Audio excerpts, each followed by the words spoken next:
Alright, let's get into it. This is Yuching versus Combined Army, my very first game against the faction Combined Army since I started playing Infinity.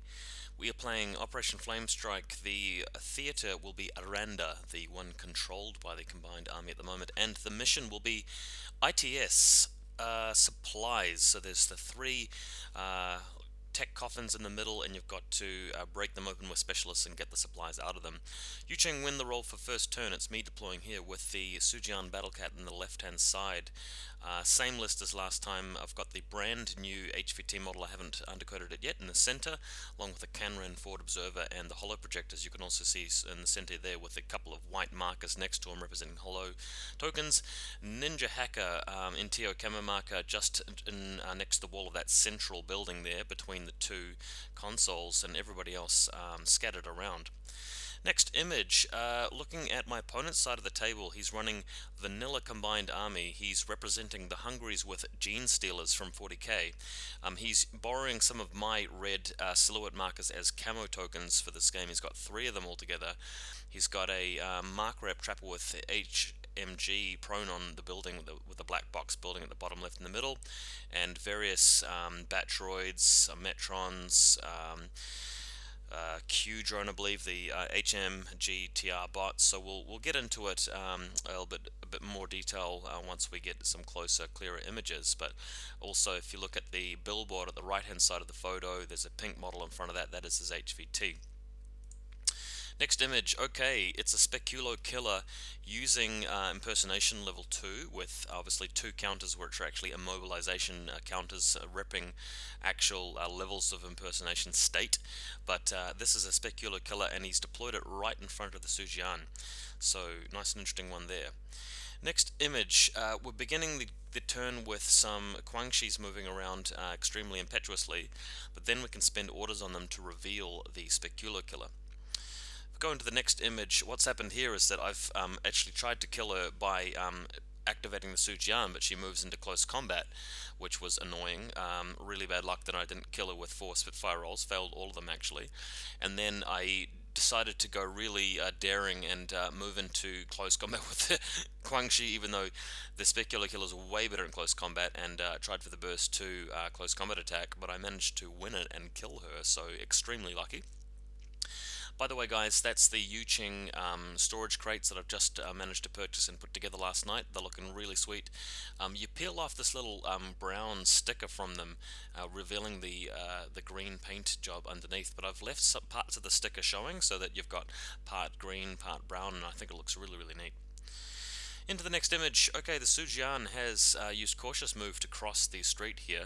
If it didn't do that, it would get shot at by the total reaction bot in the other corner of the battlefield, so that is why he's chosen to do this. Our next image has him moving around to the corner of a crate and firing at the mark rep tracker with HMG. Now I've put a little orange star next to him, which I usually do to show that I've killed a model.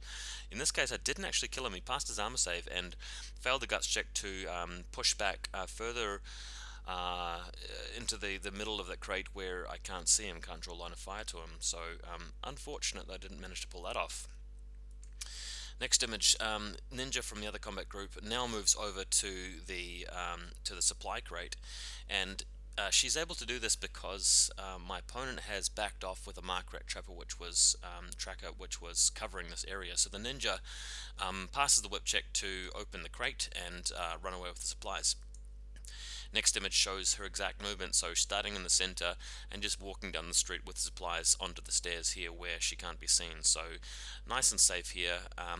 If you also look at the building to the left of the photo, you can see the Canran Forward Observer moving into the building with his holo projectors ready to go for the other supply situation. So next image, you can see that the Canran Forward Observer has actually opened the door, picked up the supply crate from the other one, and moved all the way back here. So those two green dots that you can see on the table, the green pebbles, represent the supplies which I've taken and moved into safety. So I think one drawback of this mission in ITS is that if your opponent can do that in the first turn, it's pretty much game over at this point. You have to go all the way over to their side of the battlefield to to take back the supplies. It's extremely order intensive. You've got to get through a whole lot of AROs. It's very dangerous. Even if you do manage to get one and pick it up, your opponent's probably gotten you in such a bad way that they can just grab it back off you again. So yeah, not my favorite scenario, but that's ITS for you. As you can see on the left hand side, the Guangxi are all strung out, and I've got a whole bunch of guys in suppression fire, the Rui Shui at the back, the lieutenant on the building here with a little brown dice next to him, he's in prone form, and the ninja who is actually on the staircase facing backwards, also in suppression fire holding the supplies. Next image, we've got the Hungaries running hungrily towards the Sujian, and not quite in range to fire off the chain rifle at the stage, but shooting at him with the Sujian and scoring a wound, but he's dogged, so he'll be sticking around for a bit. Next image, looking further out in the battlefield, a bit of a blurrier one, so this shows the Hungaries actually getting a bit closer to the Sujian, but yeah, a bit of a blurry photo. So let's go to the next one. Okay, so the Hungary's actually in combat now, and sorry, I thought that I'd shot him with the Sujian. That marker was not to show dogged, it was just the impetuous order, so the alien scum are in close combat with the Battlecat, and unfortunately in Battlecat form only close combat 8, so luckily though this Battlecat is doing really well with the armor saves, just passing them all the time with, you know, armor 5 no less, halved because of that armor piercing, but it goes down to 3, so he still stands a really good shot at beating a lot of attacks off. Next image. Okay, so now we've got the Dachiratsi, I believe it is, moving into close combat as well, so getting the burst bonus and whacking with his close combat weapon, but the Sujian still surviving with his armor saves, amazingly, and that means that the battle group that these two models are in run out of orders, because there are only 6 of them total, including impetuous orders, I think.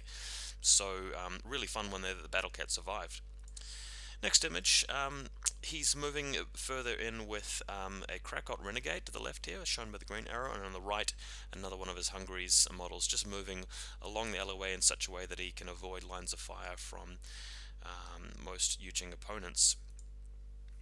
Another photo here shows you another one of the Hungaries. This is the pink one. The pink gene still is the one with the explode rule on the Hungary's profile list. So just moving further around, probably going to engage some Guangxi at this stage, and we've got a camo marker in the center there marked with the number 1. That belongs to my opponent. Sujian has taken 1 wound so far, but he's got 2 remaining, effectively, if you count no wound incapacitation. Next image. Okay, so the Krakot Renegade moving closer to the middle of the table. We've also got a Tio camo marker ominously moving towards the objective, so that looks like a goer. It seems like the only objective that he can take off me at this point. Moving to another photo. Okay, here's what's happened. The dreaded Hungary model here has moved into line of sight of everyone. So he's taking an ARO from like 2 chain rifles from the Guangxi, flash Vaulsc bot, and getting shot by a boarding shotgun blink team with burst 2, but of course he fires his chain rifle and hits like 4 celestial guards, so well worth it for that that combined army model.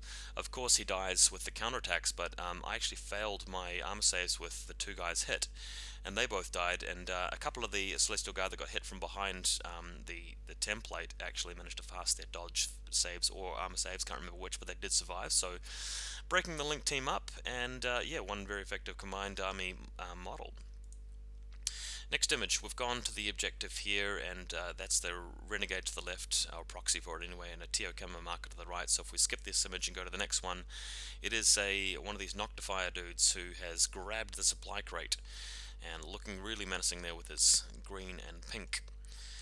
The next image after that shows him having moved all the way around the side of the building, and you can see 2 and 3, the markers, camouflage markers of combined army, as well as this TR bot to the right here on the building. So well entrenched here, but it's 2 objectives to 1 at this stage. Next image, we've got the Yaogat. This is the guy with super jump, I believe, and a boarding shotgun. This is not the Raziat model, it's the Yaogat as far as I am aware. I can't quite remember what model exactly he chose, but I'm pretty sure this was the boarding shotgun guy.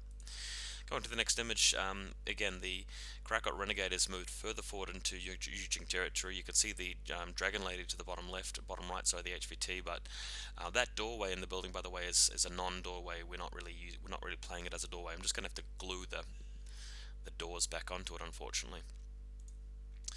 Next image. Okay, so Yuching turn, moving the impetuous Guangxi around the corner and firing his chain rifle, and not quite picking up the template there, which is number 1 in the background. Bit of a sneeze there, excuse me, guys. But the chain rifle does pick up the Hungary's model in the center there. So Guangxi going off with his chain rifle, of course. I think he does manage to survive this, even with the ARO from the enemy model in the top left. But I can't remember this stage of the game too well, but hazy. So we'll go to the next image. One of the Guangxi from the other side of the table moves around the corner here, but does not get into line of fire of the TR bot, so we're looking good there. Next image after that, the Rui Shui moving around the corner and zooming up with his 6-4 movement. Just going to head up towards the center of the table. So if we go to the next image, he has rounded the corner and fired his Spitfire at the Krakow Renegade, but I had forgotten here that the Renegade has a chain rifle, so taking a hit in return and failing the armor save, so a bit of a waste of a Rui Shui. I'd just forgotten about the chain rifle, to be honest. The chain rifle would have gone down over just right next to the HVT, but not actually contacted it as far as I know, so I'm pretty sure you can still lay the template from base to base without actually clipping the HVT, so he should be fine there. Anyway, both models traded off at this stage. Next image. Okay, the Sujuan still alive, of course, not spinning orders on him because he's in close combat. The Guangxi, who somehow survived his impetuous movement, now moves up to within like a millimeter of the Hungary's model here and shoots a chain rifle through him and onto the Kamimaka Mark number 1. So that's going to pick up both targets. Going to the next image, the Celestial Guard team, there's only 3 of them left, but they still get burst too, so the light smoke grenade launcher is moving around here and laying smoke down in the street so that the TR bot can't shoot them as they move around. Next image shows the Celestial Guard team walking all the way around here and laying down another smoke template further down the street just to clear the way, just to block passage so that they can move through in safety. Another image will show that we've moved from one cloud to the other, but there's a gap where they're not in the cloud, and that gap is a line of sight through to this Alsrang combined army model. I don't know how to say the name, but he's one of those Shazvasti guys, I think with a Spitfire. Anyway, my own Spitfire has burst 5 at this point from the Link 3 and shoots out and kills him. So nice and effective there. Moving on another photo, they now move into the alleyway so that they can't be seen by the TR bot after the smoke clears, and also you can see the wreckage of the Rui Shui down the other end of the corridor. So that's how we've ended up there. Next image shows a combined, not combined army, a coordinated order from Yuching, and what we've got here is we've got the Celestial Guard with light smoke grenade launcher in the building that's in my deployment zone down the bottom there. He's in suppression fire mode. I moved along the wall while I was prone, then I stood up and did it because there's a line of fire partway along that wall through to the enemy mark rep tracker. The lieutenant is prone but suppression fire, just in case anybody comes over the ladder, and the ninja still on the stairs in suppression fire as well. And of course the Canred forward observer has lost his hollow projectors, but he's moved down to the bottom left behind a big crate, so 2 supply crates on my side of the table looking pretty solid. Next image. Okay, so moving over here, the Guangxi have all sort of fanned out and just laying up defensive positions here just to prevent him from moving through that side of the table to get to my supply crates. And of course he needs to get through the Sujian first, so that's going to cost him a few orders as well. Next image. Okay, so impetuous order time here from Team Combined Army, and still ripping into the Sujian, but yeah, you'd expect him to have killed me a lot sooner. He doesn't do that straight away because I'm still passing the armor saves. Even though I'm like on 5s with close combat attacks, I think I was actually negating some of them because he was rolling so low. And I was rolling like 3s or 4s or something like that. Next image, we've got the Yaogat, if it is a Yaogat, heavy shotgun, boarding shotgun that is, moving further forward just to get into a position to try and clear out some of the Guangxi.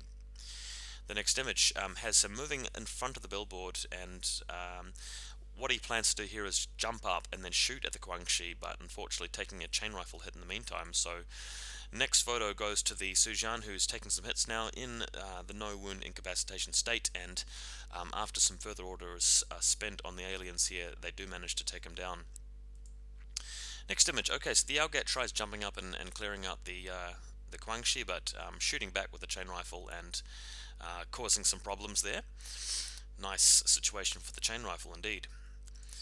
Next image. Okay, so the Sujian has been cleared out, but unfortunately, because they both started so close to each other, the Guangxi, who is alive here, um, unbelievably surviving from the boarding shotgun shootout, shoots his chain rifle and actually hits both models. So that's going to actually affect both the Dacia Artsai and the Hungary model here together in the same shot.